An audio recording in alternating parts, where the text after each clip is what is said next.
What's happening? Huh, What are you doing? huh, Are we live? huh. We're live. Okay. Yeah, cut me some slack. It's been a long time since I've done this. I know. I How, know. how close do we got to get to the camera for it to see us? I can't see it. Well, usually you gotta put like a half an inch from your eye, Half an inch. from your eye hole. It's like, notice me, senpai? Is that what we're doing? Oh no, no. We're not. From your eye hole. Eye hole. Notice me, senpai? Is that what we're doing? Somebody's not quieting their video. So, fellow humans, good day, and I'm glad I'm not doing the show by myself this week. You did fine. You should Oh, do yeah, you more did often. great. Yeah, I'm sure you did great. I didn't watch it. I was busy in the great town of Alexandria, Louisiana. Boy, was it fun. Is that a place? Yeah, it's a real place. Oh, Yeah. okay. The whole entire town shut down on July the 4th. Shut down? Yeah, like most of the stores and everything were closed down. Like we went to Applebee's. It was awesome. Oh, That's where all the cool kids hang out in Alexandria, know. Louisiana. Applebee's. Our waitress said the night before they shut the place down like at 2:00. I'm like, damn, Applebee's is happening in Alexandria, Louisiana. what's that? Okay, so what are we talking about tonight, guys? I think it's a little bit of Age of Sigmar or Summer of Sigmar. Since Hold on. Getting Time out. I want to give a big shout out and thank you to John and Allan for running one of the greatest tournaments I've ever been to. It was Bad Arse Warzone GT Houston. It was awesome. And I also want to give a shout out to Scott in our channel because he ran the live feed for us the entire weekend. So thank you, Scott. That was going to be the second part I was going to say, and now I don't know what to do with my arms. We got to start it off proper. We got to give thanks to the people that did such a great event this weekend. I was getting there. If you gave me 1 millisecond more, it would. No. And plus, why were your hands up? Were you stretching? I was, Oh. but then they kept going, and I didn't know what to do anymore. Okay, so what's Summer of Sigmar? I don't know what that is, Jonathan. I mean, that's all we're getting. Nope. They're not just getting that. Kill teams go live on pre-order this week. I know. Jonathan's a major fan of Kill Teams, and so am I. And it's so cool. Like the terrain. It like made me want to do my LVO board. We might want to hold off on or forget about Summer of Sigmar. We should talk about the Summer of Kill Team. I know.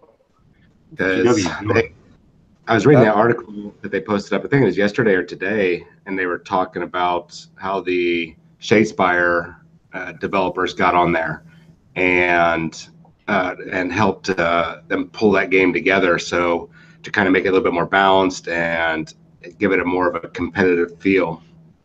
So that might be the next evolution for Games Workshop in entering actual competitive games. Nice. Better balance. That's pretty cool. It's very cool. Excited.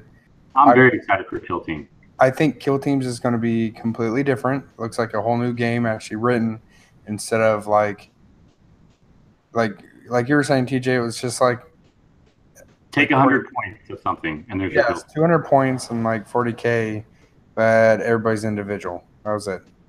Yeah.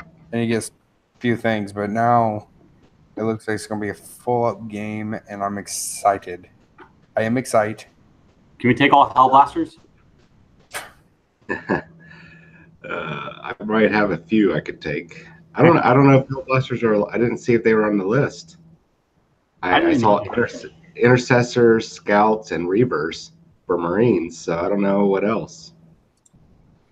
Kill Team. Dun, dun, dun. Hi, Allan. You're awfully quiet. Excuse me. I was having technical difficulties there.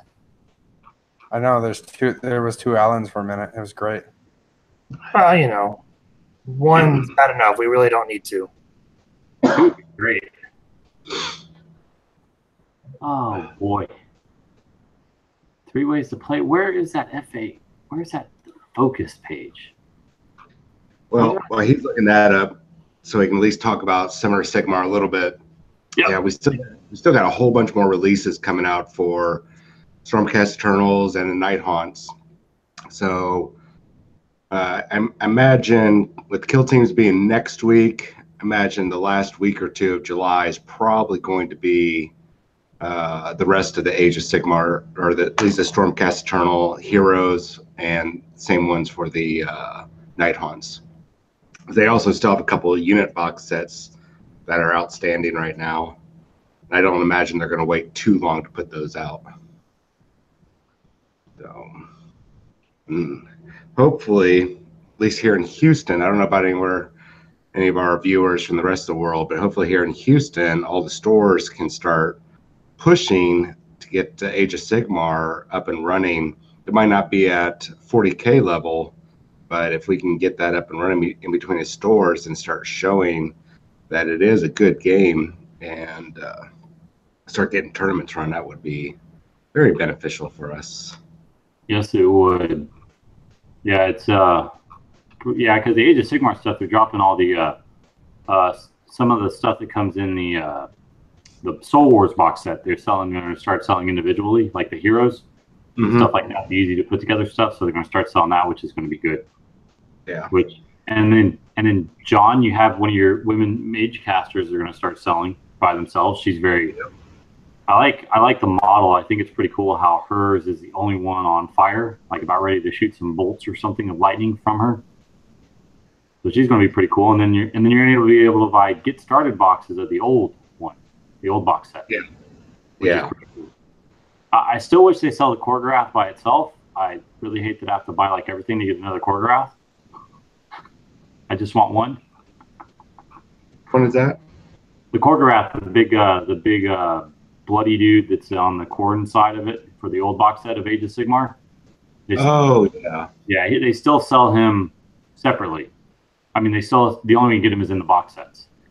Oh, is that the big monster guy, or that? That's the big monster guy, but they're having it to, they split off some of the other heroes, but not him yet. I wish they would split him off so I could just buy him.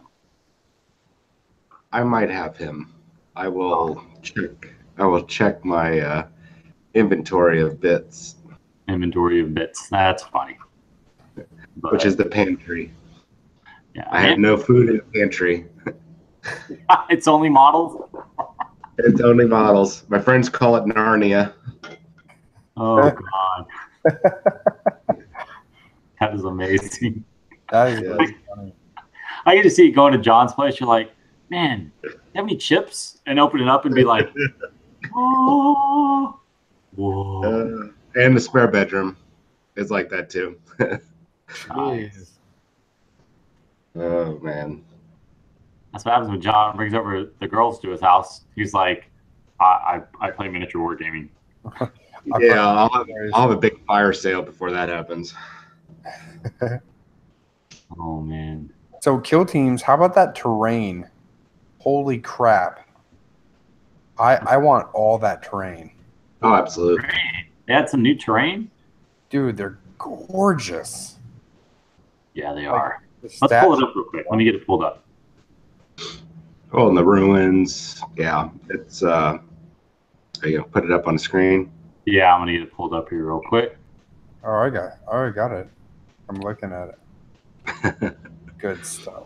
You mean this stuff? Actually looked more like ruins. Yes, it does. Like here's this is the Kill Team box set, I guess. What you get in the box set. If you're able to make that, you get the mat. But we are talking about this. And dude, the overhang of the ruins itself. They're not just floating platforms anymore. They have little pillars holding it. This terrain is amazing. I don't want to paint it that well, but it looks like it needs to be painted that well because it is beautiful. Are you sharing it? What are you doing? Aren't I sharing it? No, I see your face. I don't have no idea what you guys are talking about.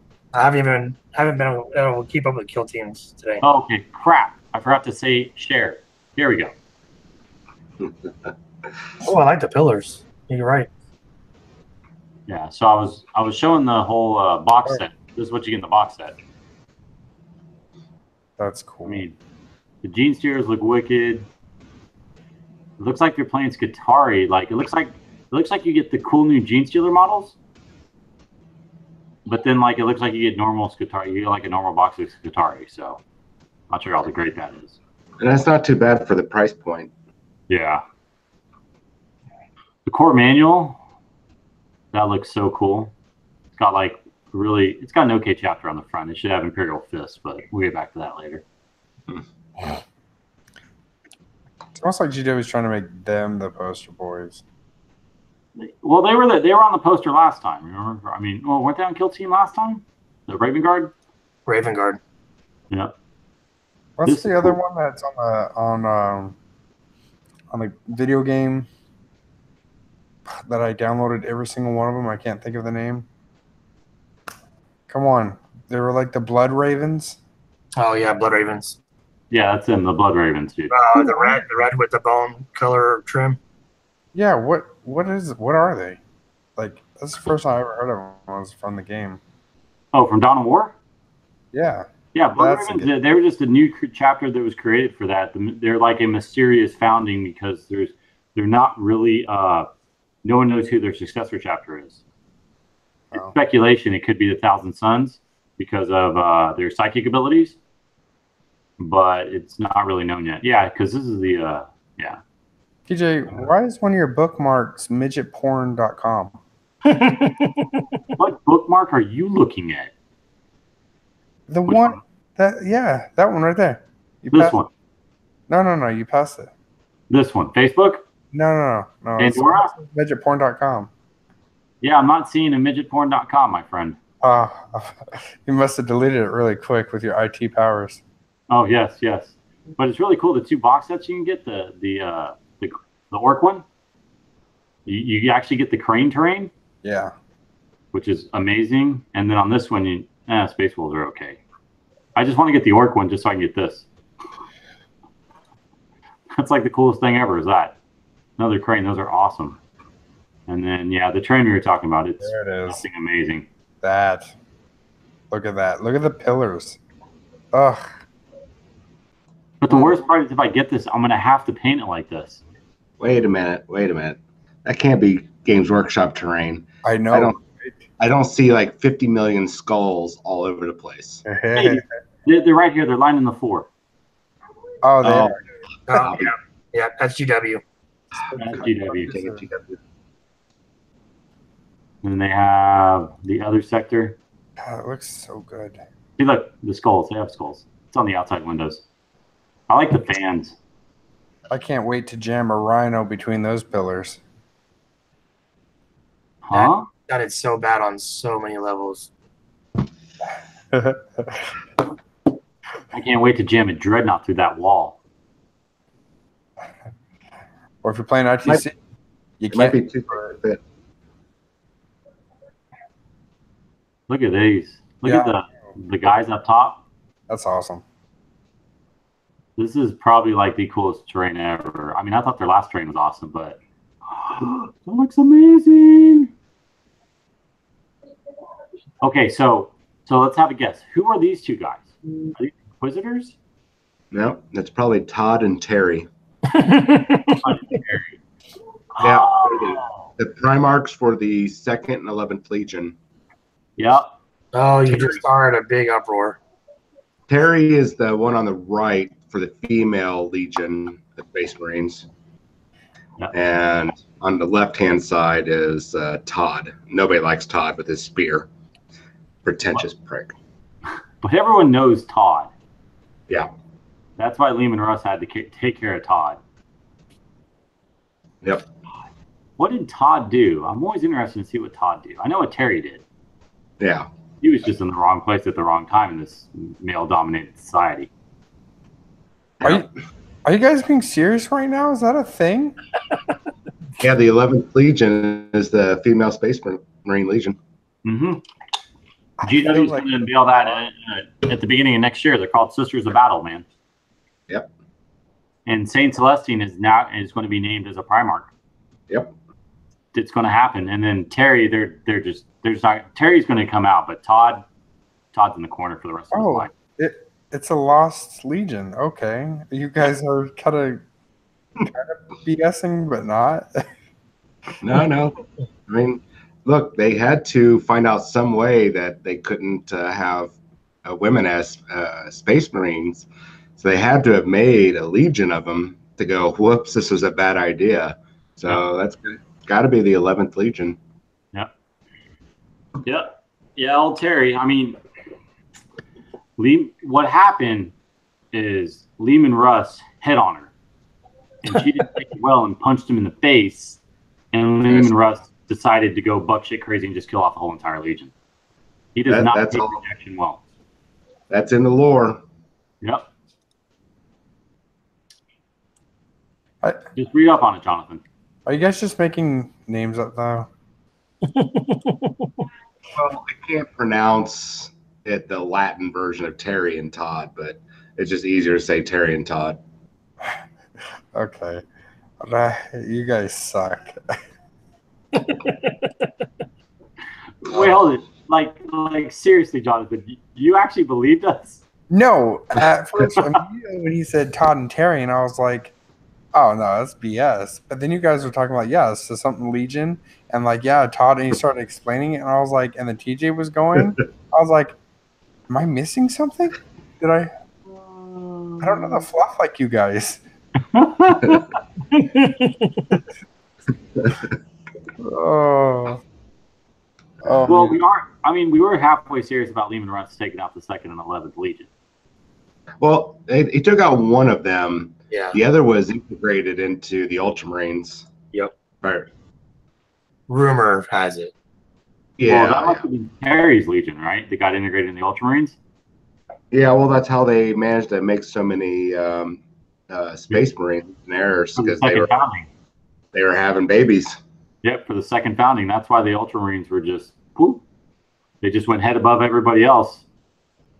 They were just having babies like crazy, man. Yeah, I think you start to get a little glimpse in that in the Unremembered Empire. That book, it starts going into it a little bit. Yeah. God, man, if we were as heresy people were watching this right now, I'm thankful we don't have anybody on here that gets all riled up over the saying there's female Space Marines. Yeah. But yeah, it's okay. Just like David said, Magnus did everything wrong. Gotcha, Vera. Gotcha, brother. He did. He did. God, almost as bad as Mortarion. You know, if Mortarion didn't stink so bad, I think they all could have stayed brothers. But Mortarion was so smelly that it just kind of separated everybody. I mean, what, they can't take showers in a 40K universe? I know. I mean, why can't that dude just take a shower? Jonathan? Because I don't know, their suit cleans them. Why can't they go doo-doo in their suits? I don't think their suits do clean them, because they have to pee and poop. And where do you think that goes? Yeah, but the power armor even says it recycles their pees and poops. What are you talking about, Jonathan? Power armor, they recycle. You can poop in it. It's got little pouches, and it goes, and recycles back through the tubes and replenishes them. What happens if those tubes get backed up or something, or there's a clog? Well, have you not seen? There's 20 tubes, so they've got plenty of backup. Okay, fair point. I mean, could they just installed a little button where they just hit the button and a flap opens and at the front or back end they can? No, because that's a waste when they could use it as a weapon and it could shoot a projectile. Okay. I've never seen any mention of Space Marines actually having penises, so I don't even know if they do. Okay, let me. I can actually help out with this. Not that I know firsthand, but the one Space Marine I saw Okay, the first novel series they had, the Inquisition War, way back in somewhere around 1989, 91, 92, sometime frame. The trilogy? Not the Eisenhorn. This was with Draco, and there was a Space Marine captain with the Imperial Fist that had come along. He had actually joined this. Yeah, there we go. And I think it's in book 3. He was an Imperial Fist. Yeah. Book 3, losing his armor. Yep. And there's a squat that's in the group, and he sees the Space Marine naked, and they start making fun of him, pointing at his junk. So I think the theory is that they're castrated. Not I don't know if I imagine they still have a penis, but I think they get castrated because they got all these other organs and stuff implanted to do all the testosterone and everything that they need to. Yeah, all the extra hormones and all that jazz. So, but yeah, I mean, they probably started laughing at him because Space Marines are like 10 feet tall and it's probably like 2 inches big, and they're like, ha ha ha ha. So really, when it comes down to it, that's what happened. They might have laughed uncomfortably because it looked like an elephant penis. I don't know. So yeah, but no, that was a good series because that was the first time I ever, I kind of read about Imperial Fist, and the dude would cut a piece of skin out of his arm, and he would like file crap on his bone, and then he would put the skin back and it would heal, but he would still have, like he was like taking battle notes and crap, or like scars and like notes and documents and shit on his bones, which is kind of freaky as heck. That's when the Imperial Fist did start freaking me out a little bit. But no, that was a good series though. Mm-hmm. Because it ends with the psychic chick running. She like freaks out when they're in the black, not the Black Library, but the gateways, around the Black Library. Webway. She like freaks out and starts running just down the hall, like screaming and yelling, and Draco's like, "What's going on?" Yeah, Jane Czar pops up. I mean, it's a big mess. It is. It's not as weird as the first Space Marine book. Did you read that? That is interesting. Changes up like that book is like totally different than Space Marine lore we have today. Oh, absolutely. Well, and also in that Inquisition War, they actually come face to face with the Emperor. Yep. You get a glimpse on how messed up that is. Yep. Man, that is a good book. I need to reread that. It's been so long since I read that. I think I read that back in like 99 or 2000, I think. And Jonathan, we are not messing with you. It's legit. I swear. I don't know what's real anymore. No. Dory, you know what me and Jonathan had a discussion on? Oh, God. He didn't actually believe in 40K, Terra is Earth today. No. That's not what I said. I said when I picture Terra, I don't picture our Earth with the same continents. That's exactly what I said. Yeah, well, all the water's gone. But I was telling him, I go, you know where the Emperor's Palace is? And he's like, where? I'm like, in the Himalayas. Mm-hmm. And Jonathan was like, no. He was like, you're joking, right? I'm like, no, I'm dead serious. It was hilarious. He is so cute when it comes to lore. You can tell him anything, he'll just about believe it. Yeah, but that requires reading, and there's books involved. And if there's more words than pictures, then I'm again. There are audiobooks, Jonathan. I know. I'm just kidding. I did listen to audiobooks. I listened to the first book of the Horus Heresy. I really liked it. I did like it, and that's the only one. That's the only audiobook I have because I had got it given to me for free. Yeah. So good. I got to listen to the other ones. I have an hour drive to work every day, so I was listening to audiobooks. So it took us, about 10 minutes to get off topic today? Yeah, I realized it was like 10 minutes on topic, and then this about carving notes into your bone arm. Well, it's called the Pain Glove. I got a Mechanicum foundry in my backyard. What does that even mean? He probably has like an oil rig or something. That is so cool. I want one in my backyard. I feel like that'd be messy. Space Marines are anatomically correct. They are. They are. They probably just not like a Kindle. So, Alan, what's your take? Do you think Space Marines are anatomically correct? It doesn't really matter to me. It doesn't really matter to you? Doesn't really matter to me. I mean, I'm big on the fluff, so I like all the fluff stuff. But as far as all that type of stuff goes, I don't really think about it too much. It's not really high on my priority of do I really want to know or not. Oh, I want to know elephant or mouse. Don't really care. Well, since you're a fan of corn and all that jazz, I got a question for you there, Alan. Oh boy. How do you feel about the female corn berserker? Oh, I don't have a problem with that. there's a female corn berserker? That's what I was about to say. Yes, in the book Storm of Iron. Yep. She's not a. I don't know. She wasn't. She started out as a guardsman. I think she was a commissar or a lieutenant or something like that. And he gets captured by the siege army, and she's like the personal servant, like this corn captain, or world eater captain. And slowly the armor like starts talking to her, and eventually she gets in the armor, and she fills out all the spots, and she kills the corn berserker, and then goes on to lay siege to the fortress. I remember that now. That was that's why a lot of people, you saw like the people were doing like pictures of like a female version of Karn. It was kind of more or less loosely based around the Storm of Iron female. I remember that. I forgot all about that one. Okay, not a world eater. Iron Warriors. That's right. Yeah, she was Iron Warriors. Yeah.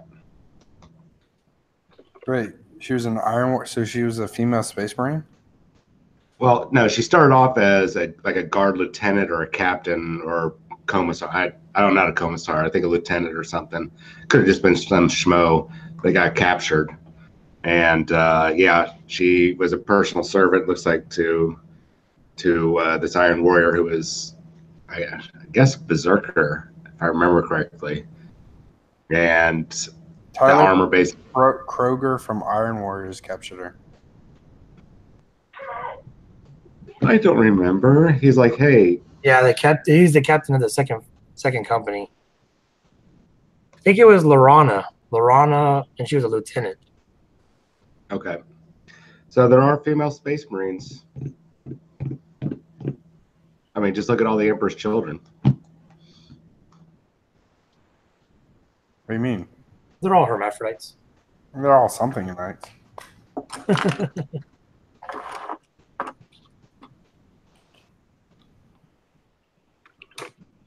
All right, guys. So back on topic.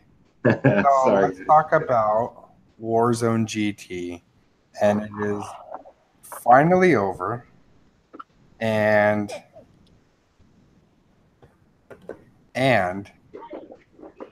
lessons learned. What are you going to do different? What'd you like that went well? Well, we haven't really covered all the what worked for us, what didn't work for us. Really, we're gonna take about a couple months off before we revisit talking about it. Alan and I kind of briefly discussed taking about 2 months off or so, and then we can go back into the planning stage, and maybe this time around have everything completed and ready to go by, say, February or March. Well, probably right after LVO. None of this is set in stone, but have about what's that? I was gonna say, talk about lessons learned. I think that's probably our biggest lesson learned was we had, John did a lot of legwork. We had a lot of stuff ready to go, but we also did stuff all the way till last minute. So as far as because it's really ultimately, when it came down to it, getting to Warzone, there was only 2 people. It was John and myself, and that was it. Now, when we got to the actual event, we had Monica, Clint, and then Scott did help, in that regards. but for me, the biggest lesson learned is just trying to get some of the stuff taken care of beforehand. You know, I was still building the base of the trophies for the Horus Heresy event that Friday, you know, and I needed to get a couple things in order for me to finish out. So that Saturday morning, I finished out the trophies for the Horus Heresy guys. I know John was doing the same thing Saturday and a little bit on the Sunday for the 40K side.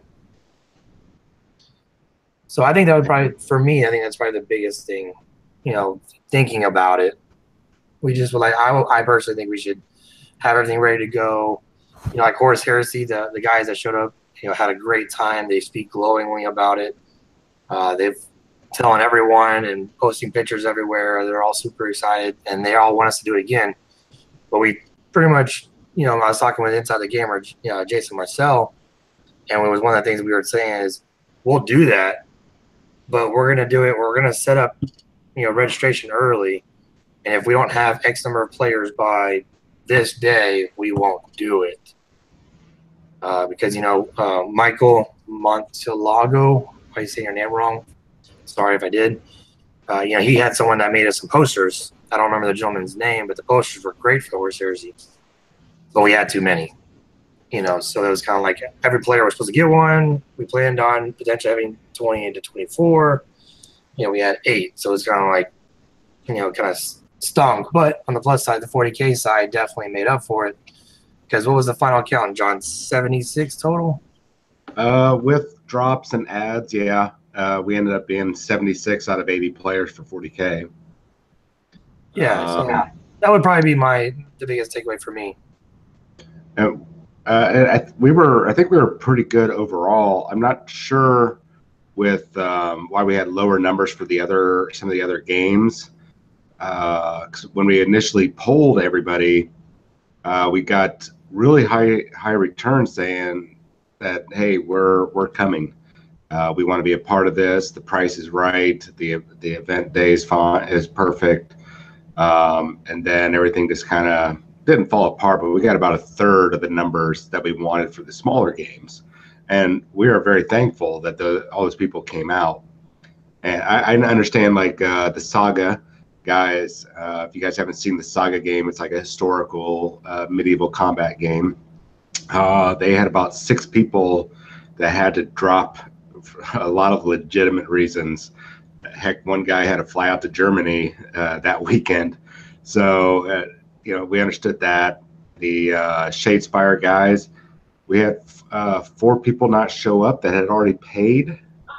You know, there's a lot of weird things go on, but I mean, we're only kind of talking about some of the bad stuff. I think another lesson learned is maybe not do as big a space next year, and maybe we'll eliminate a game or 2 and condense. Yeah. And maybe try to set something up still, because the vendors, we had 3 vendors there: Eden Games and Hobbies, Atomic Hobbies, and Blue Cherry Fairy. She does custom dice bags and trays and such. They were all very happy, and I think they would like to return. We might even be able to expand to allow maybe 1 or 2 other vendors in the future. Maybe not next year. We'll see what goes on. But that was just the low count was a little disappointing. I think if the smaller games we would have had better turnouts. The turnouts that we were when we pulled it, I think if we would have had that, I don't think there would be any complaints, except for maybe now that we have, you know, how can we improve next year? Yeah. You know, if we had that many players this year, though, I think there's definitely room for improvement. I think starting a little bit earlier on mine and John's end going forward, and then making sure that with the smaller games get the number of players. You know, we had a lot of space for the Horus Heresy guys because we were hoping for more. We didn't get it. Now I'm hoping that the players that did show up, you know, the Trevor and Cody and Jimbo and John and his son Jackson and Ryan, you know, hopefully those guys will tell the other guys, the normal Horus Heresy players, the guys in Victoria, San Antonio, Austin, and Dallas, and we get closer to 2022. If we do that, then the Saga guys and the the Affinity guys, the Shadespire guys will have to move to another space, the other room, because we would have that whole section dedicated to Horus Heresy. But because we had such a small turnout, we could move those guys into our room. So now, I will say though, we definitely like having those smaller games. Those guys were all super great. They were nice. Everybody seemed to be having fun. We had plenty of prize support. For those of you that weren't able to make it out or were a little hesitant, you guys missed out on a lot of prize support. We most certainly, though, want to get those people back at Warzone Houston next year, because the small games are not everybody plays Warhammer 40,000 or Horus Heresy. There's people that play the Infinity, Saga, Shadespire, and probably next year we might even look at doing a kill team style tournament. And I've had a lot of calls for the Blood Bowl or Guild Ball, so we might look at having a number of one-day events to show off those games and try to build up on those guys' communities, because those guys are, just as everybody else is passionate about Warhammer 40,000, these guys that play the smaller games, man, they are very passionate and they know these rules inside out. They know the communities. So we definitely want to keep highlighting those guys, because they're a lot of fun to be around whenever they start talking about their games. Kind of like how the Warhammer 40,000 guys get going. These guys, they start talking about their Saga war bands or the Shadespire war bands and how they beat these players and do all their little shouting. If you guys had heard at Warzone Houston, people kept going, yelling "shield wall" real loud. I'm not sure what that has to do with anything, but it's something involved in the game. So, yeah, I agree. I think the event went very well. I haven't heard, negative comments. I think the one thing I heard about was the venue and when the AC got turned on too cold. Was the only thing I pretty much heard about. Yeah. Yes. Speaking of the devil, there's Cody, Mr. Cody. He was one of our trader players right there. He partook in the Horus Heresy event. So, yeah, the Horus Heresy event was awesome. We're hoping that we can get it up to the 20 range and really get into the missions that we really had planned for the Horus Heresy. Because we had a lot. I mean, between me and Jay over at Inside the Gamer, we probably had 22 different missions. So basically everyone would play a different mission through all 5 games, and no one would ever play the same mission twice or play the same opponent twice. So yeah, and then in the 40K side, I was the T over there and helping and answering questions and walking around. And we hear about like the London GT and the situations they had there, and some of the other events that talks about this player was bad. We did have a delay towards the end because someone thought that someone's army list was a little off points. But me and John got together. We both loaded our phones. We both did the math, and we saw the situation that happened, and we rectified it. Yeah, it delayed us probably 15 minutes or so, but at the end of the day, we didn't have too many problems. At least nothing that I heard. Yeah, a lot of our rules questions. I'm going to recommend everybody that keeps going to GTs and majors, even your weekend events, take your rule book, print out your FAQ, everything that pertains to your army. Because I would say about 70% of the questions that I did answer was I could have just pulled up in the FAQ or looked in the rule book. And by the time that I got around, I would see them raising their hand, calling for a judge or a TO. We get over there and like, never mind, we found it. So it's a little frustrating, because it's like we tell you guys, hey, take your rule book. The answer is going to be more likely there. And even some of the weird stuff that we had to deal with rules wise for 40K at least, it was minor stuff. We did have a couple rulings that might have been a little controversial that are probably going to pop up later. So I know some GTs ruled this way, others ruled our way. And unfortunately, that's the nature of whenever you guys do like a big tournament, even a small one, that you are always going to have some issues pop up, and not everybody's going to like your ruling. But unfortunately, with a game that's really not designed to be 100% balanced across the board like Warhammer 40,000 is, you're going to run into some issues like that. Yeah, I want to say we had one main question where we kind of gathered everyone together, and it was we ruled it one way. Then Games Workshop might come back and FAQ that and say nope, it needs to go the other way. But for now, it's just it's all based off interpretation. It's no different in Horus Heresy, and I'm sure Infinity and Saga and 40K. It's all based off interpretation.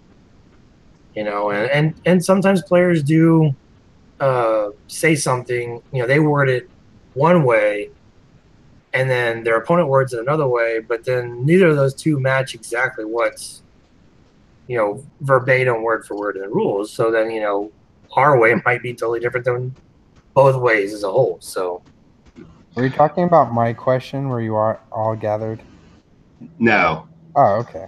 No, we don't care about your question. Before I get to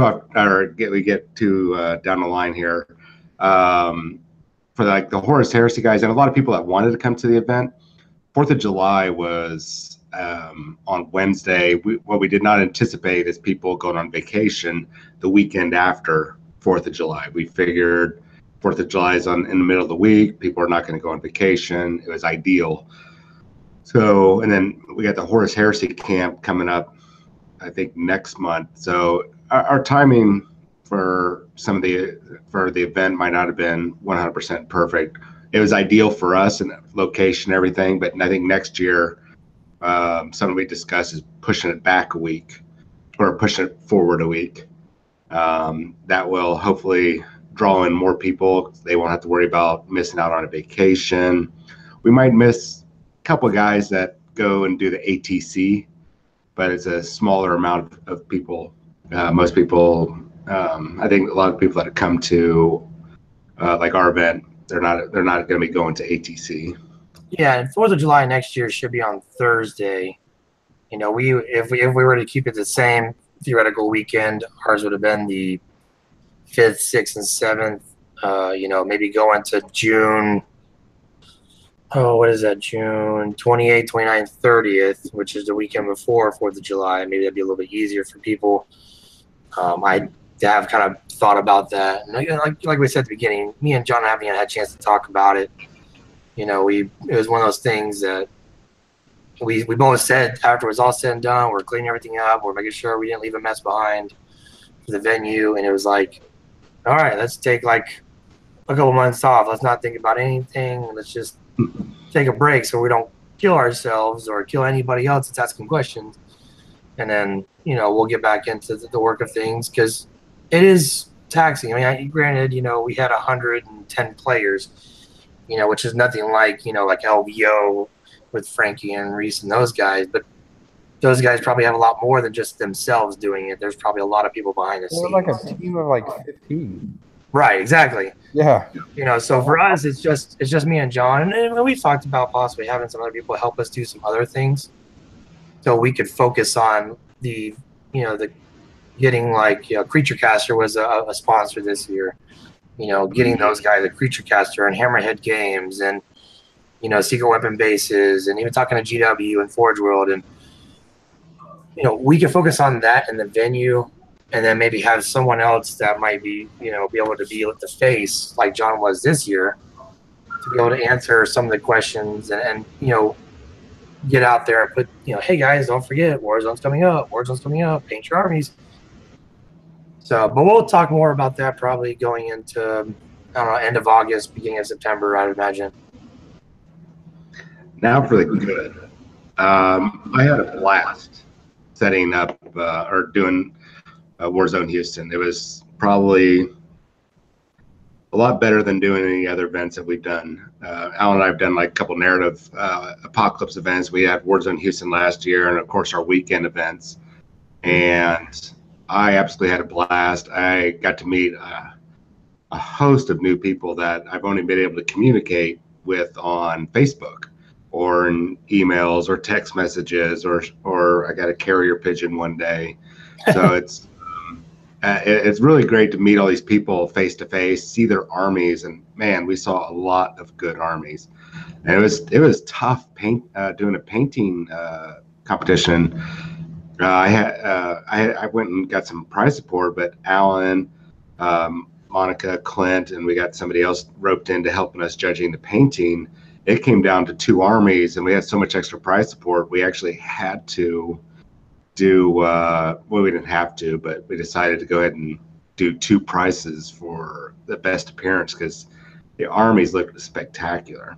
Yeah, and there were I had already walked around, and there was already some amazing armies that I'm glad I wasn't there to do those judging. I'm glad I was just there where I just had to help judge 2 armies out of 70. Yeah, we had Jay from Inside the Gamer. He walked around with us. He took a break from his Horse Heresy game to come kind of poke around. Me and Clint and Monica kind of narrowed it down.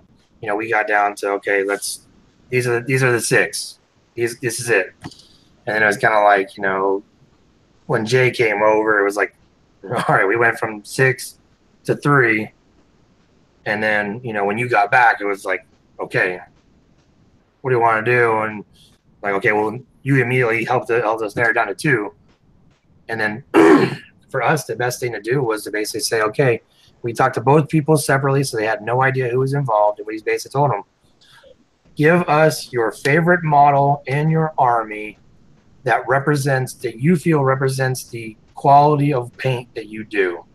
So that way we could grab the model, we could pick it up, we could move it around, and we could really, really focus in on the quality, because that's how close it was. Both of them from a distance, and then getting up close, on their display boards was neck and neck. But then once we got those 2 models in front of us, and Clint was in front of me, and me and John were next to each other. John would look at it, and he hand to me, and then I hand to Clint, and then we do the next model, and then we kind of look at each other.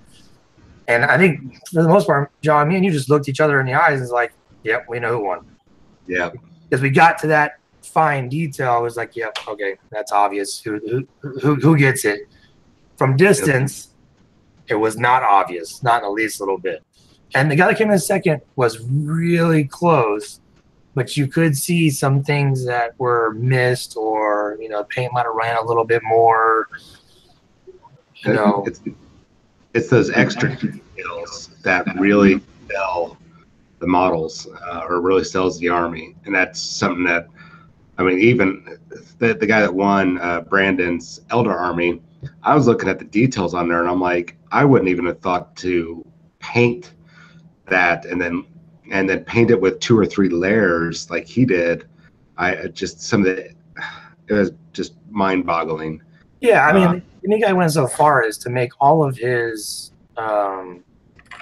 gems were nice and like shiny, not like, yeah, they were highlighted and had a lot of different depths and coloration to them, but they were legitimately, like, I don't want to say varnished, because it's not varnished, but they were glossed over. All the gems were glossed over. And this was on a model, a Fire Dragon X-Art. But every single one was like that. It was great. It really, really was great. And I had a couple of people ask, how many people we had judging.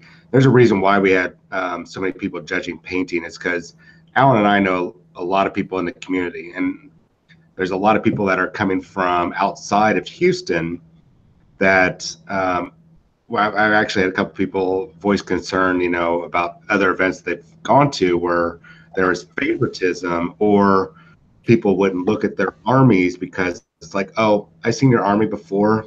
I'm not going to worry about judging. I've seen it before.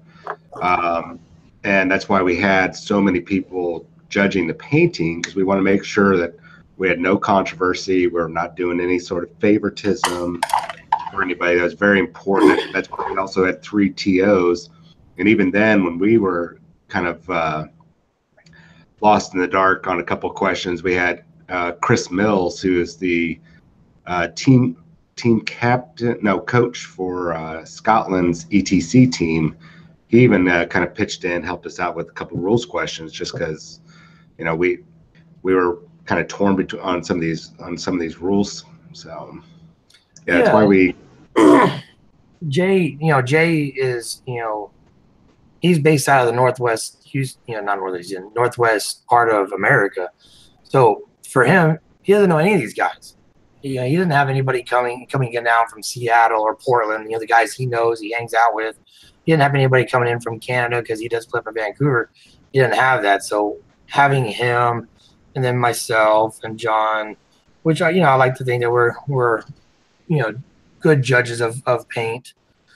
Clint, and then we had Monica, which doesn't even play the game.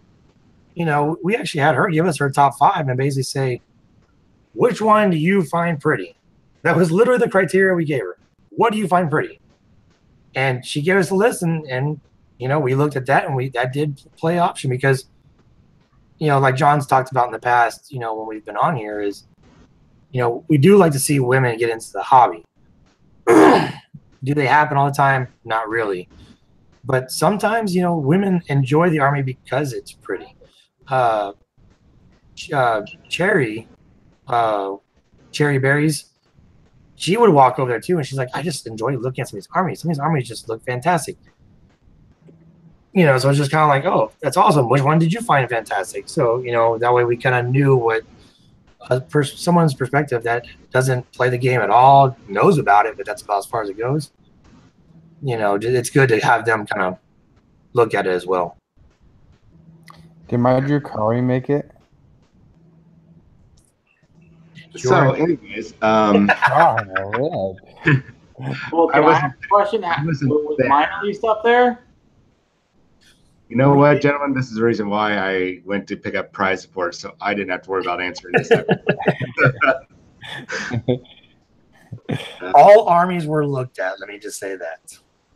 And they weren't glossed. That's it. I'm asking you offline, Allan. But no, I mean, Brandon Wenerick, I felt bad for the guy. He lost his keys after the event. So he was kind of stuck up there when we left. But his Eldar army, I mean, it really was. It was something exquisite. Yeah, he was on the channel before, and man, when I looked at that Eldar army, I filmed it. I was like, dude, I don't even, like when I was playing him like on the channel, I was like, I don't really want to touch your models, so can you just take it off? Because like every single unit and every single model is painted to the best standard. Like his like Dire Avenger, normal Dire Avenger is as good as his Farseer that's leading the army. So his level of painting is like very extreme. I looked at all the armies too, and actually when I saw his, I've already seen his army up close. When I looked at all the other armies and stuff, I was like, yeah, Brandon's is probably the best painted one, because I know like even the other top guy, I looked at his stuff and it had, like one highlight maybe on some stuff. It wasn't like a drastic highlight. Then you looked at Brandon's army and almost every single color he did that was separated had at least a 3-stage highlight. So I was just kind of like, I could see, you could see on some of the other models, some of the other top ones that I really like too, you could see it to where like on certain things they had skipped steps, because it wasn't as important and they just kind of got the outside edges. But like Brandon's, when you looked in depth, it was like every single thing was painted to that top tier, which is very impressive to me. To actually do that to an entire army, I don't know how long he's been working on an army, but it's pretty impressive. Yeah, most people that paint, they usually have like one character or a couple models that are like the focal point of the army. Yep. But in the grand scheme of things, the rest of them are just, they're good, but they're not great. Yeah, it's like on your normal troops. It's like on your normal troops. Usually you do like on your big guy, your main character, you do a 3-stage highlight, and then on your base like Space Marine, you're like, yeah, he's getting a single stage. Yeah, he's gonna die. Yeah, Brandon pretty much treated every model, no matter what it was, as a character model, as his centerpiece model. Yeah. There was a couple armies that were they looked so good. They were so smooth painted. I mean, they looked natural, but his just had the wow pop factor. It was enough to make you go, that's our army's good. That army's good. Wow. Now I need to go and take another look at that army. I have to do a 3rd, 4th, 5th take on it. some of the armies, they looked really good from a distance, but when I got up close, you didn't see like the stage highlights. You saw kind of like it wasn't like quite up to that detail, you know. So I mean, but man, I'm always amazed at the beautiful armies you see painted there, and then like the Horus Heresy guys, like one table. Who had the display board that was the freaking cogwheel? That would be John Stanford from Dallas. That was amazing. Yeah. I mean, like right there, I'd have been like, yeah, you get best painted army. Your table's the best I've ever seen. Like that was amazing. It looked like God. It was amazing. So yeah, I just hope next year I'll get more Horus Heresy players because I really like Horus Heresy is like, it seems like that's like the top level modeling.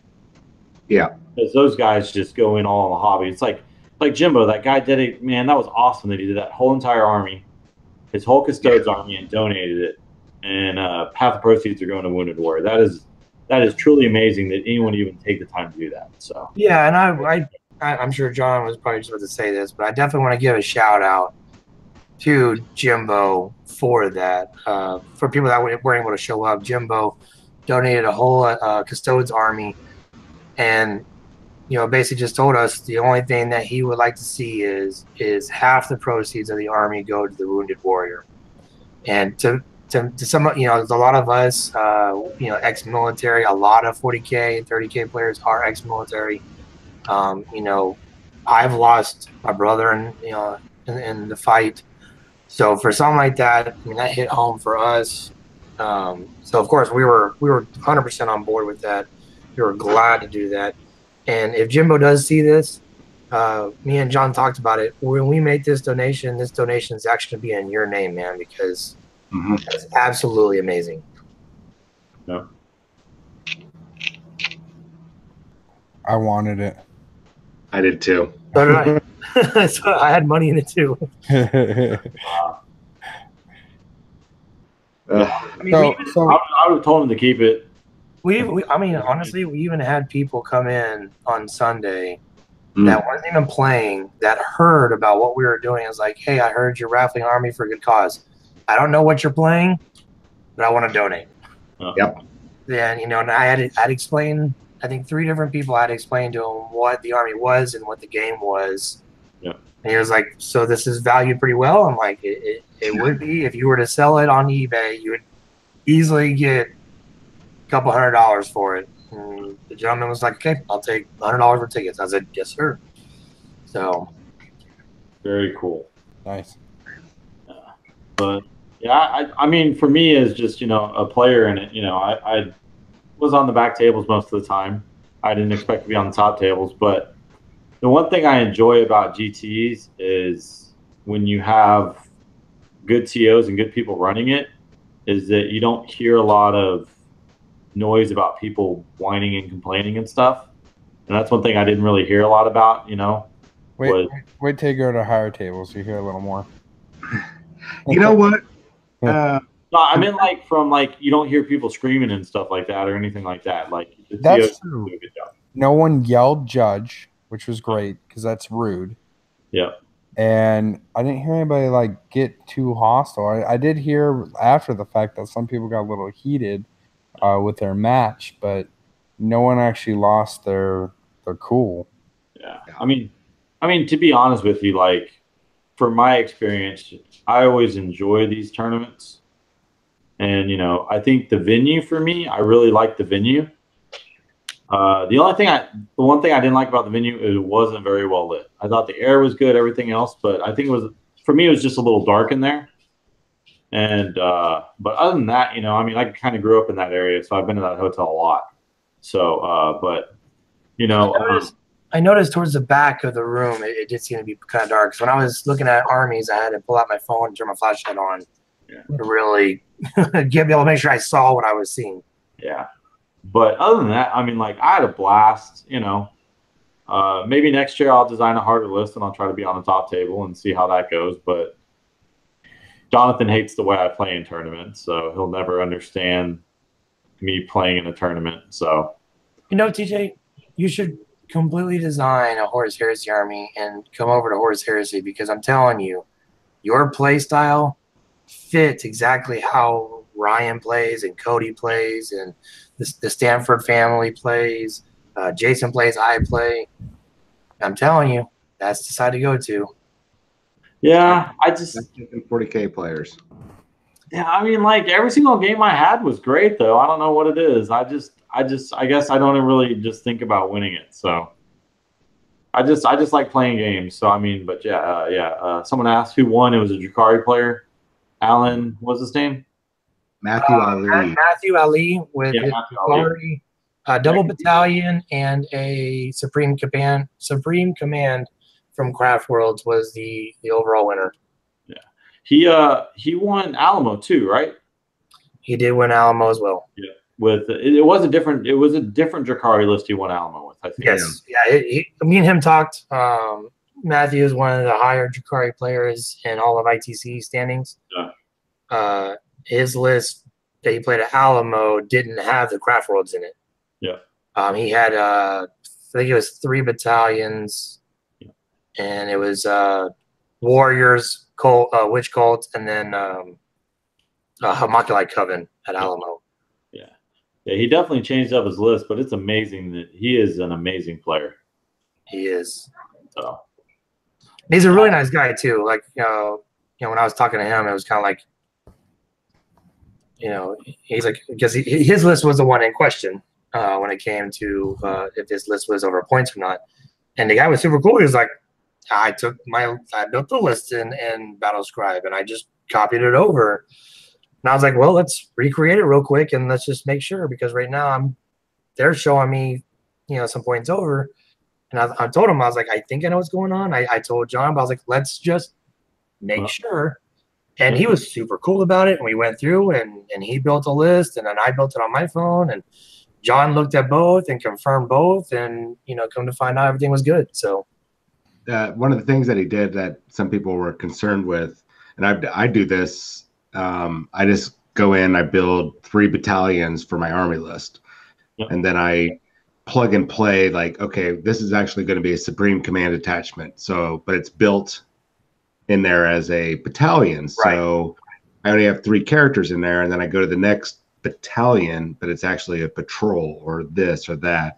Yeah. And then I go back and I clean that up. And that's what happened with his list. It was just, that was one of the things. The other one was people were assuming that he was over points, but they forgot to reduce units, or basically it was a math error on other people's parts. And right. we recreated the list on 3 different battle scribes and ended up getting the same results. So everything was good. He was really nice about it. And even the guys that were concerned about it, they weren't being jerks or anything. They were just like, hey, we're pretty sure that this is wrong. Okay, well, and then we went back to him and they're like, oh, no worries. Yeah, and it was one of those things. It was kind of like, he just played him. It was round 5. He was the opponent. It was top table, and it was just kind of like, man, there's a lot of stuff on the table. Which Drakari are cheap? I mean, it's understandable to see all this stuff on the table. Like, good God, is this right? Yeah. And the guys were really nice about it. So it was okay, and we pushed through it and got it done, and everyone's happy. Yep. My lesson for that, and I do it every time. Remember, I said I want to bring knights, and the whole reason I want to bring knights is because I really want to enjoy a game, but then I want to be able to walk around for the next 40 minutes and check out the other games. Because every time, I don't know, it's like I'm a masochist or something to myself, and I like to keep building these armies that have 120 something models, and then I get to turn 2 every go. Like when I played at LVO with all my poxwalkers, I was moving like 120 poxwalkers. I made it to the end of every round at time. And the same for this one. Even I never had an army that had so much shooting in my ever. I played Necrons and I never had so much shooting. And rerolls. I rerolled 1s on hits. I rerolled 1s for poison weapons. So it was tons and tons of rerolls. And so, like, my turns actually took a while. You know, I sped, you know, I would roll as fast as I can, but it would still go to the end of the round. So then I felt like I was rushed to the next round, but that's just because my own army. So next time my knights are going to be done, and then bring in knights. So I could be either lose really hard or win really hard, and then I go walk around. C. Janes 210 said, I wonder if there were any armies that really did well that weren't supposed to, like orcs or something. Want me to go with the top 10? I haven't posted the results because I'm waiting to get I had to get a new token from Frontline Gaming to submit the list or submit it. I'm going to be exporting the list to our Facebook page, the Warzone Houston Facebook page, probably tomorrow, regardless of what they're doing, getting us that token so people can. I haven't looked through all the different armies, but it looked like all the usual suspects were at the top. If you go to Besco's Bearings website, you can actually see Drakari was in first. Second place was Chaos Space Marines. Yeah, it was Chaos Space Marines with it was Alpha Legion and Demons. Yep. And then you had Colin, of course, one of our friends, is it Custodian's List. He's been playing for a while. Was third. Then you had Nick, Drakari again, High Fleet Kronos. I think the High Fleet was that Clifton. Was he the one that had the Nero throw? The Hive Guard. All the Hive Guard zone throws. Yeah, pretty standard to what I think you've been seeing for kind of. Then you had after that it was the Imperial Knights list was kind of interesting by Steven. He had of course he had three knights, three Slamguiniuses, and then he had a little Catachin regiment. So then you had of course Michael was Yunari. What did Michael run? Yeah. Oh, that was a pretty interesting list. Yeah. Justin Kemple, Colt Mechanicus, Willem Ivy with Blood Angels, and Eric Tatt with Gene Stealer Colts rounds out top 10. So the Gene Stealer Colts is a surprise. Yeah. I mean, when you really think about it, you don't really think about Gene Stealer Colt being in the top 10. So I know Eric's a very good player, though. Yes, he is. He's a very good player. I think he went. Well, he went, I think, actually 3-3 at LVO, but he had a different version of the list. But yeah, he's a very smart player, very good with that, with the Gene Stealer Colts. And I think he's just, when that book drops, he's going to be pretty amazing. Yeah, and I think for his list, the problem he had is he could have probably won all of them, but the game he lost, he got really bad die rolls on every single ambush. He's the only one that he's talking to me about. So Eric did a real good job. So he's a really good player. But standing out when you look at the top list, the only thing I really see that's kind of the odd one, if you ask, would definitely be Gene Stealer Colt. Yeah. Top 10, Gene Stealer Colt for sure. Yeah. Just because we haven't really seen it.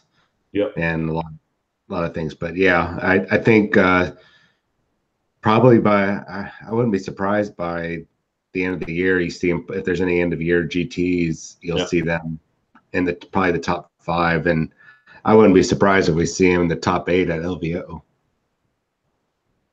I have a question that might be broad, but what would be some important aspects to running a Space Wolves army? Spicy Pickles asked about Space Wolves. Man, I'm going to tell you this. I'm going to say wait till the Codex comes out. Guarantee you're going to want to take some Great Hunters just because it's kind of the backbone of the army. Recovery. You'll want an HQ. Yeah, you're going to want a couple HQs because they kind of rely heavily on those. But beyond that, I agree. Just wait for the Codex to drop because when that Codex drops, you're probably going to get all sorts of nice little trinkets and goodies here and there. Yeah, trinkets, goodies, and maybe even a Primarch. So they're being super secret with orcs and Space Wolves. I mean, it's so hard to speculate right now. Yeah, this is the most I think I've seen how crazy it's been on. We don't have any leaks. Yeah, it's about time they do another Primarch. We already have 2 Chaos. We have 1 Loyalist. I can totally see a Loyalist coming out. The only one they have left to do, as far as a good guy army, would be Space Wolves. I don't see it till September though. I mean, because when you think about it, they said they were going to release at LVO. They said 2 Primarchs. Mm-hmm. So it may be back to back, like month to month, back to back for Primarchs. I mean, we're running out of time. Yeah, we're running out of time. We got so this is July. We've got Kill Teams this month. Yep. Age of Sigmar a little bit more. Yep. And then next month is Adeptus Titanicus. Yep. And that's at least 2 to 3 weeks of releases. Yeah. And then because they've already kind of done some of the Adeptus Mechanicus, Adeptus Titanicus stuff. The main box set, the smaller box sets, the Reaver box sets, the Warlord box sets, the Normal Knights, the Warhounds. So, and I imagine they might even tie in Orcs. Might be October for Orktober. Yeah, I think I expect it would be August. No. Oh, it would have been nice, but here's what I'm thinking: that we're gonna have a big release in October. With retail, October is a notoriously bad month for retail for some reason. Yeah. And I would not be surprised if GW goes, hey, here's this huge 40K release. Here's your Prime Orc Gazgul, and here's Lehman Russ. And we're just going to go and throw in something else there too. I wouldn't be surprised if September and October are 2 huge months for 40K. Maybe like at the end of November, they drop like Angron would be amazing. Yes, I agree with that. I'll take one of those, please. Nobody likes Angron. Did you guys see the FAQ for Horus Heresy? And it wrote in there, if the Emperor of Mankind is present? So that actually was out a while ago. A lot of people picked up on that. Yep. So Emperor of Mankind would potentially come out.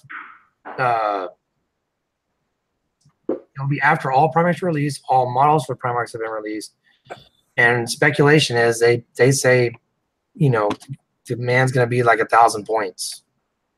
I mean, when it comes down to it, if they're going to release the Emperor, they will have to release him on the Horus Heresy book for the Battle of Terra. Mm-hmm. Because, I mean, really, he doesn't, the last time he really fought was Ulnar. And then, he doesn't fight again until the Battle for Terra. So, well, he's fighting in the web way. Yeah. What's that? He wants to fight in the web way. That sounds. Yeah, Magnus did nothing wrong, guys. There you go. But before we get too sidetracked, thanks for everybody that came out to Warzone Houston. Allan and I might have did all this legwork to get this launched, but if it wasn't for every single one of you that came out, every single one of you stores, FNP coming out there and live streaming, Atomic Hobbies coming out there and having a store, Eden Games and Hobbies having a store, Inside the Gamer coming out, and like we mentioned before, we had sponsorship from Cromlech, Anvil Industries, Creature Caster gave us their three of their brand new demons that we've had on this video before. Asgard Games, Dragon's Lair, Fat Ogre Games and Comics. All these stores supported us, but more importantly, every single one of you guys came out and supported us, and we couldn't have done it without you, and we really appreciate that. I almost wanted to cry when I saw everybody getting signed up, and we were meeting a lot of our goals that we needed. I got a little teary-eyed, and I'm very thankful. Well, you guys worked hard for it. Yep. Y'all did a bang up job. Like, y'all were talking about the cherries, berries that came out. Like, I got a dice bag. Blue cherry berry. Yeah, I mean, the dice bag is amazing. Like, it is perfect. I've never seen a better dice bag. And then, she does these custom ones, and I got a bag of holding. I got it at Atomic Hobbies, but I'm gonna have to send her an email because I want to get one. I want to get a dice bag with my Obsidian Knights logo that I have. And so I'll send her that, and try to see if I can get something like that. Oh, that is awesome. Dude, that is so cool, John. Yeah, she She went out of her way to do a very good job for us. Both her and her husband, they got a process that they do with all their bags. They even do some awesome dice trays too. Yeah, it's amazing how many people came out and everyone was so cool. I had a blast. I usually have a blast at all the GTs I go to. So yeah, it's a different feeling though. Being on, I'm sure Allan can agree, being on this side of a GT or an event, it definitely make more exhausting feeling. I mean, when you're a player and you go to a 2-day event, it is exhausting. Oh yeah. But this is a different type of exhaustion. I don't know. I feel it still hasn't hit me yet, and it's 2 days later. Man, I slept really, really, really good, and I was late to work Monday morning because I slept so good Sunday night because I didn't really sleep.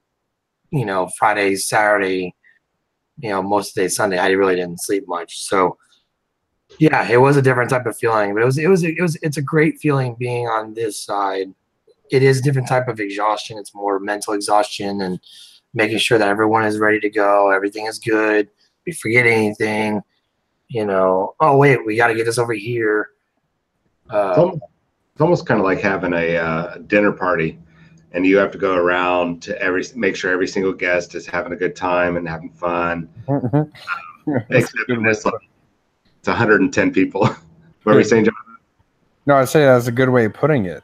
Yeah. You're catering to 110 people and making sure that their 5-course meal is amazing over a period of 2 days. So, yeah, I think you guys did an amazing job, and you guys put in a lot of hard work. And to be honest, there's a lot of things I donated because it's you guys. And then as well as even like buying the tickets. Yeah, I wanted the Army, but I would have never put as much as I did if it was just, I would have just put like 20. But I was like, it's because it helps support the event for next year, because that's the only way for an event to grow is you have to add to it. You have to contribute and you have to give to it or participate. And then that helps it grow for next year to make it bigger. LVO didn't start out, being huge, and it slowly got bigger. I mean, this year is the first year tickets sold out in a week. That's never happened, because like me and TJ, 2 weeks. Me and TJ bought our tickets like a month before out LVO. We bought like a month before, because tickets were still available. And we had a problem this turn because they just flew off the shelf. Well, I think we also have to think, honestly, we have to think GW. 8th edition seems to be an edition that everyone loves. Everyone loves the simplified version. Everyone likes enjoying the game. The rules are simple. Yeah, you still have a couple things. Some of the stratagems can be worded a little bit better, but we didn't get this type of turnout. We might not have got this type of turnout at 7th edition. Oh, no. And I would have. I'll be honest. I would not have tried to do this with 7th edition. I almost quit TOing because of 7th edition. I'm not even exaggerating. I was at my wit's end by the time 8th edition rolled out. Yeah, it is too much, man.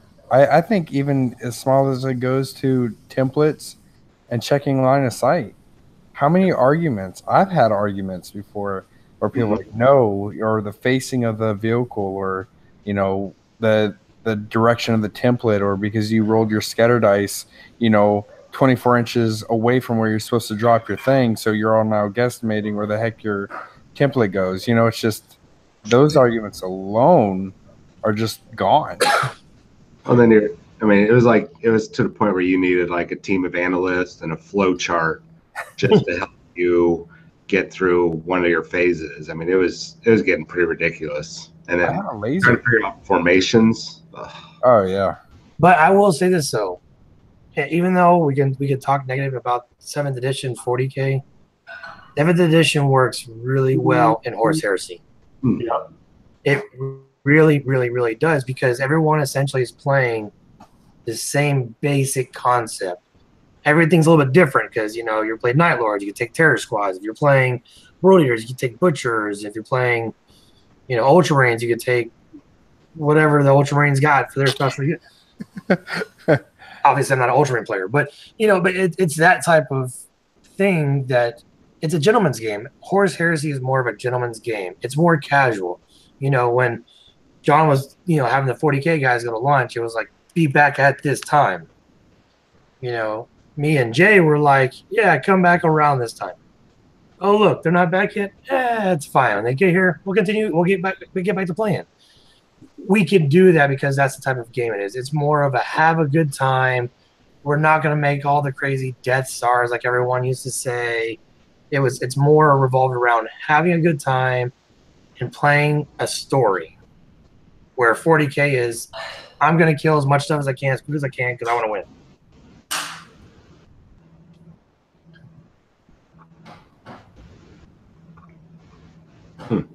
No, I agree.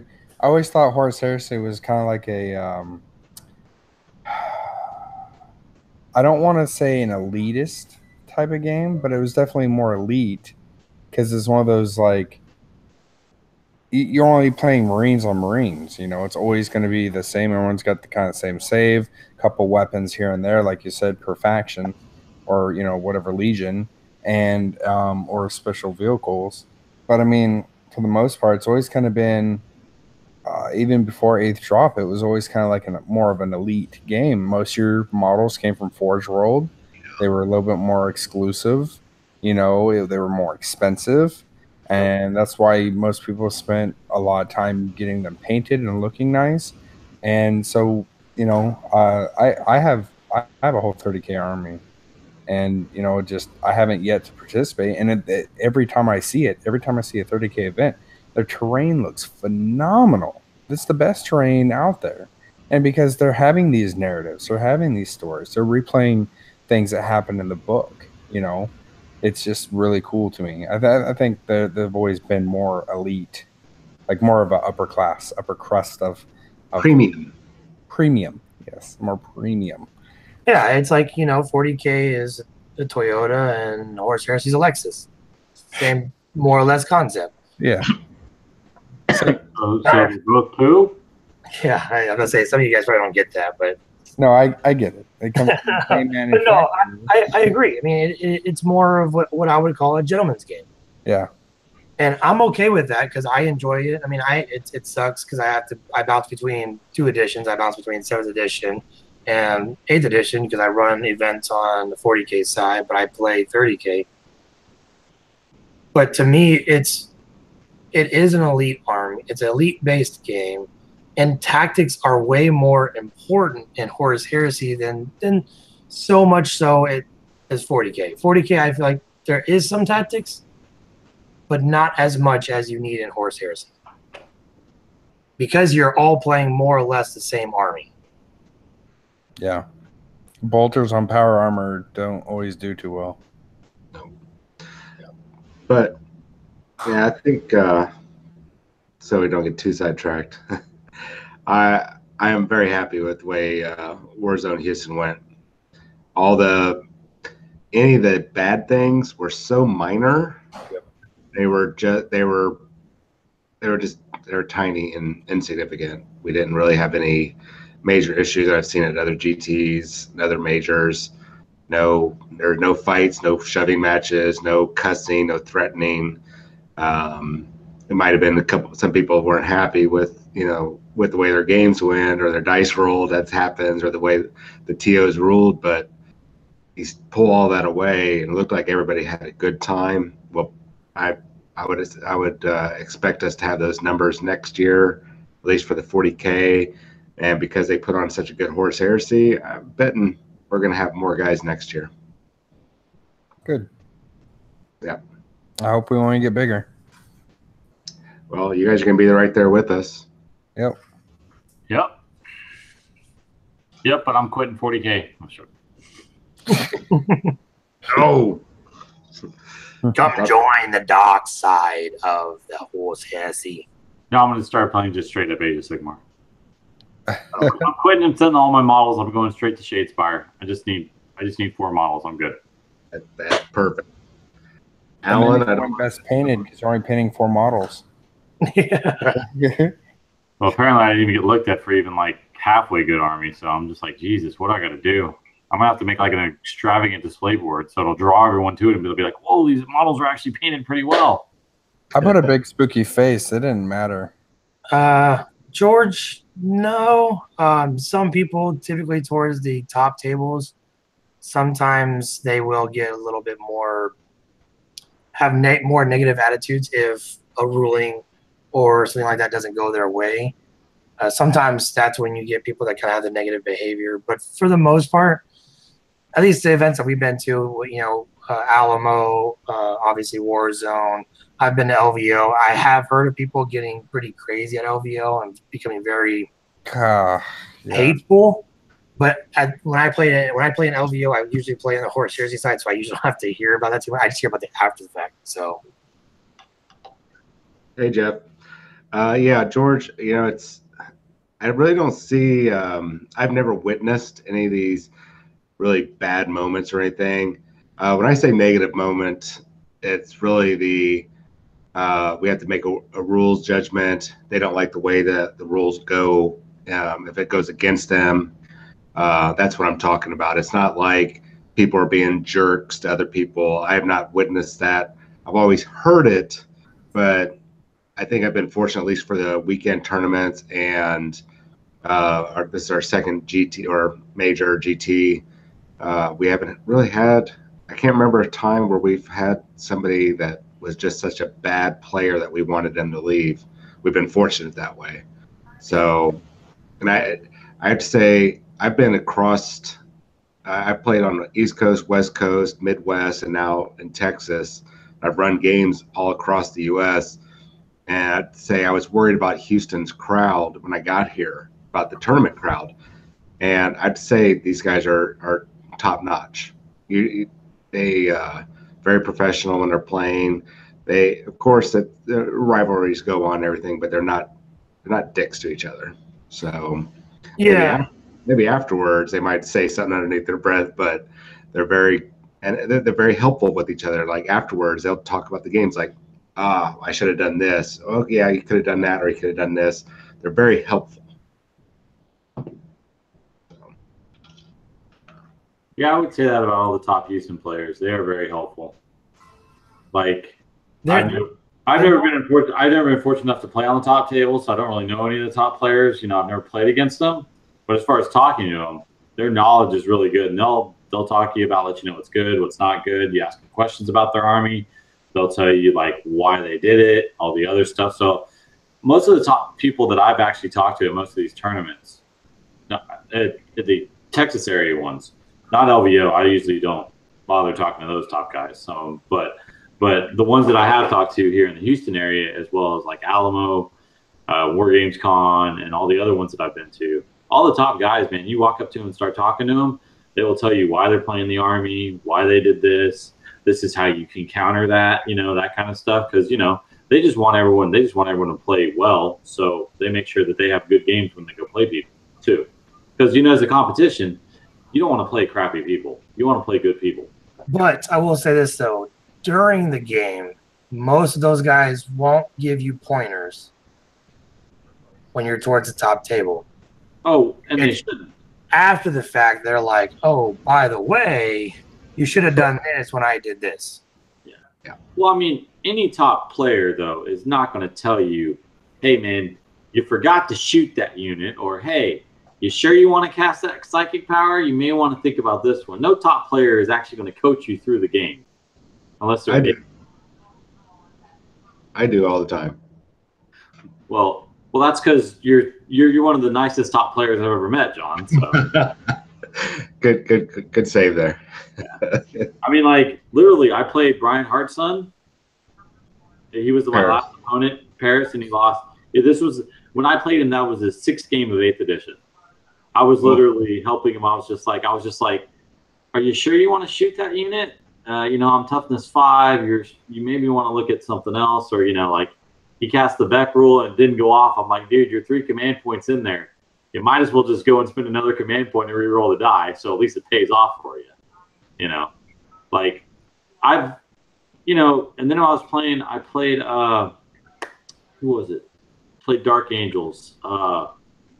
Joseph Wells. Joseph Wells. Yeah, I played Joseph. And like literally, I was just like, man, he forgot the first round. Like the first round, he forgot about like was it Death of the False Emperor and some other stuff. And I let him know how kill shot works. He was like, oh, I'm kill shotting. So it was one tank he did it with. I was like, you know, it passes on to the other two you have there too. And he's like, no way. I'm like, yes, it does. Yeah. Jonathan hated for me that because Jonathan played him like the next couple rounds. He was like, you told him what kill shot did, didn't you? And I was like, yeah. Why wouldn't I? So, you know, like, you know, I've always been teaching, so I'm used to teaching. So, Yeah. especially when I play 40K, I want to make sure that you play your army as best you can. So, I don't like doing the after the fact stuff, but I had a blast. Yeah, I always have a blast. So, even in LVO, and I went 3-3 at LVO. I had a blast playing at LVO. So, I was on the mid tier tables, but, you know, so pretty good players there, and I had a blast playing a lot of those guys too. So. And I will admit, you get much closer games, and games are more fun when you're middle to bottom. Yeah. Because those guys, you know, like, hey, I'm not going to win anything, so let's just have a good time. Yep. That is true. And maybe that's the reason why I've never really wanted to go full competitive. Yeah. Because I like that aspect of the hobby. I just don't like the stress of it. I mean, it takes a certain type of mentality to be, you know, on the top table. It's not just having a well-painted army and just playing your army over and over again. You have to have that a certain mentality to be a top contender, and that's just not my bag of cookies. I'd rather just go and have some fun, support the event, and just have a lot of fun. Yep. That's a good point. You know, George, if you're tourney shy, you could always just try out. I don't know what area of the world you're in, but he goes to Atomic. Yeah, then just go to the Atomic one and just go in. Just go in just to place it 3 games. If you win 3 games, fantastic. If you lose 3 games or any combination of, just go and play games. That's just say, I'm going just to play. I have guaranteed 3 games this day. Yep. Don't even worry about the tournament rankings. Just go play. That's all you have to go do. Yeah, that's why I'll tell you that, George. When I go to my mentality, even when I went to LVO, is I was like, I'm going to put together a hard list. My goal is that I'm going to go and have fun playing 6 games. What comes out of it is what comes out of it. Because I have no control who I'm going to get matched over. You know, you never can tell your matchup. It could just be a bad matchup for your army. You look across the table and you're just like, this is the one army I really didn't want to face this weekend, you know? And then you just make the best of the game. Like, you're like, okay, I'm going to try something new tactically, you know? I'm going to see if maybe I can try to deal with the army or something, you know? Just go round by round, try to do your best. But yeah, just go in and just have the mentality. You're like, I get to play 3 games. That's how I do it. Yep. Yeah. But yeah, I guess you're right. Those Atomic guys, they can be jerks sometimes. I mean, look at that schmuck right there laying back in the thing. He's like, notice me, senpai. Look at my shirt. I'm comfortable. We can tell you look like you're about to fall asleep. That's just my eyes, racist. You know, something else I think about also for Warzone Houston, like next year. This year we did a lot of communication on Facebook because it was easier to keep updated. But I'll take the hit on it because I could have easily just said, Allan, could you update this and this and this on the main web page. There's a lot of some rules questions and how certain things would happen. It probably would have helped alleviate some of the millions of questions I kept getting. We're going to make sure the FAQ for the event and everything is up on the website. We can do a bit better communication that way, because there apparently are people that don't use social media for communication. So for those people, we apologize, and we will we'll make sure that gets fixed up for next year. Yeah, I mean, I'm not a web page designer in the least little bit. But I got the web page at least up and going with a little bit. John jumped on there too to get some stuff on there, and we were fortunate enough towards the end to have a Paul Boggs kind of take that over for us, and he said he'd help us out with that. So going into next year, if he's willing to get on board sooner, we might be able to get things more updated, get the information on there. Me and John could get together, sit down, flesh out exactly what we wanted to say. We could shoot it over to Paul. Paul gets it up there, and then before too long, we're all the information's up there. All your questions can be answered. And I do know if you guys ever have questions, you guys are more than welcome to go on the Facebook page or on the website and send us an email, and we can review it and respond that way. Yeah, I think also I started working on a post-event survey. I'm going to send out to all the players. I just want to make sure it's an opportunity for everybody that attended the event to rate the event, of course, which would help us make a better event. Also to include what worked, what didn't work, so we can go back and make any adjustments. So next year we can get a little bit closer to a perfect event. It's never going to be 100% perfect, but if we can get rid of a lot of the little headaches or little hiccups that people might have encountered, we can have a better event for you guys. Cool. You guys did a good job. Well, like Allan and I said, we couldn't have done it without you guys. So it's really, we have to give you guys a round of applause, because all you players and all the sponsors, if it wasn't for you guys, we wouldn't have been able to pull it off. Agreed. Yeah. And well, we just like you guys, and that's why we do this type of stuff. I don't. That's the same thing why FNP exists. We like you guys, and that's because we don't make money off this, that's for sure. All of us are taking our time, even just hanging out tonight, just chat with you guys. Yeah. We just love the hobby in general. Yep. At least some of us do. Yeah, events like this is not a money-making thing. LVO, Nova, that's a money-making event. Yeah, me and TJ just mathed it real quick of what 500 tickets at the cost, let alone not even counting the high roller tickets, just the normal humans. And if you did 500 of those, it was a big chunk of money. And then we're like, oh, that's not even counting the hats, the bags, the T-shirts, the mugs, all the stuff they sell, lots of, Well, they were probably paying about $20,000 to $30,000 a day for those rooms. Yeah, that's insane.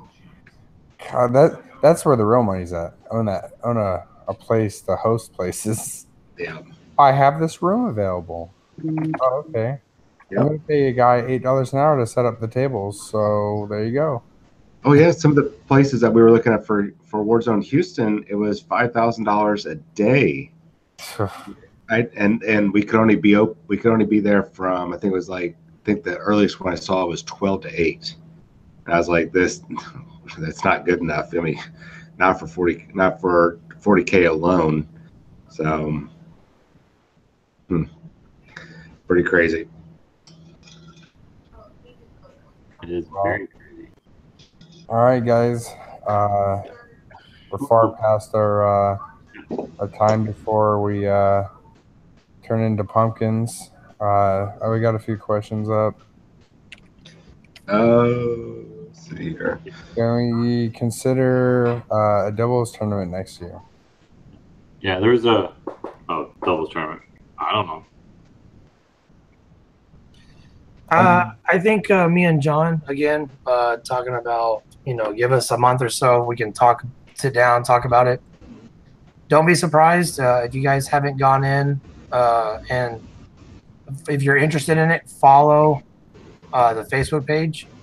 We probably will be doing a couple polls, especially here in our area, the Houston area, possibly even the north part of Texas, south part of Texas, San Antonio area, and we'll probably do some polls to find out what everyone wants. You know, John, we will get something up on our website for people to give us feedback, but we're also going to be doing polls probably after we sit down and talk about everything to try to get an idea of what do the players want. Do people want another major tournament? Do they want a major tournament plus, you know, do we want to have 20 people do doubles? You know, Horse Heresy, did they like what we had before? Do we want to do that and just grow on that? So we're all going to be working on that, sitting down, trying to get ideas. Yeah, Chris, there's a possibility that, you know, Sigmar might be rolled into it as well. It's one of those things that me and John want to sit down and look at it, because when we start getting other games involved, we have to get other TOs to do those games, because John and myself focus on 40K, and then we also do Horse Heresy. Horse Heresy is kind of more my baby with Jay from Inside the Gamer, and then John's baby is kind of more 40K, and then I'm kind of doing both. So, but is there a possibility that, you know, Sigmar does take off because of all the things they're doing with Soul Wars and stuff like that? Sure, could that be a possibility? But we have to find a TO to do that. And, you know, they kind of need to be the one to be the voice for that event, because we're not that well known. I mean, we are known, but we're not the figureheads for those smaller games. So...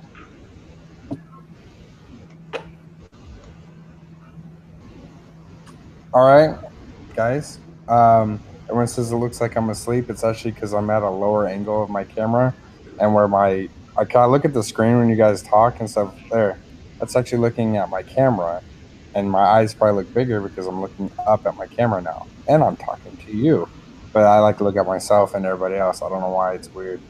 Anyway, thank you guys so much who came to Warzone and making it such a success. And TJ's putting pictures up. What'd you put, TJ? I had to show this to Allan. I'm sure Allan's seen this. You've seen this, right, Allan? Oh my God, I love it. Go over. Yeah. I mean, like, we talk about, like, women in the 40K universe. It's so hilarious. Don't let anything happen. What the actual bleep? Crap, where'd it go? And then she goes.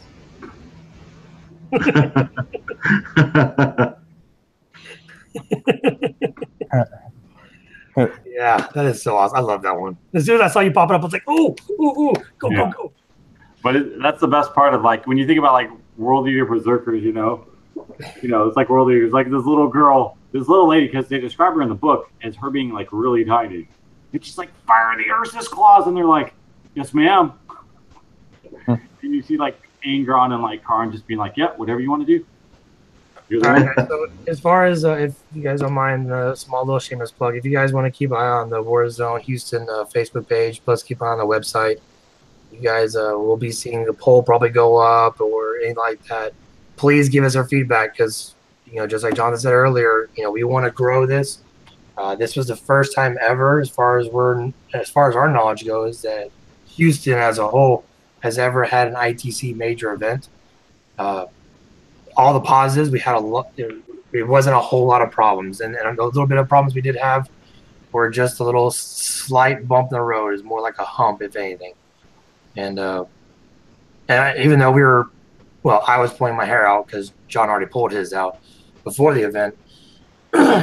we would be okay with us growing from 80 to 120 and growing the 30K from 8 to 20, you know, and possibly even rolling into these other games. So, couple years, it'll be Warzone Open. Yeah. That would be nice. Yeah, Houston. Warzone Houston Open. I'd be okay with that. You know, we're not half the George R. Brown. Yeah. Hey, you know, we can definitely talk to him about it. Amazing. Out of blast. Well, guys, thank you so much, everybody who, again, attended Warzone and supported, or didn't attend but still supported, even with sharing or messaging or anything. It all helps, and all helps the community.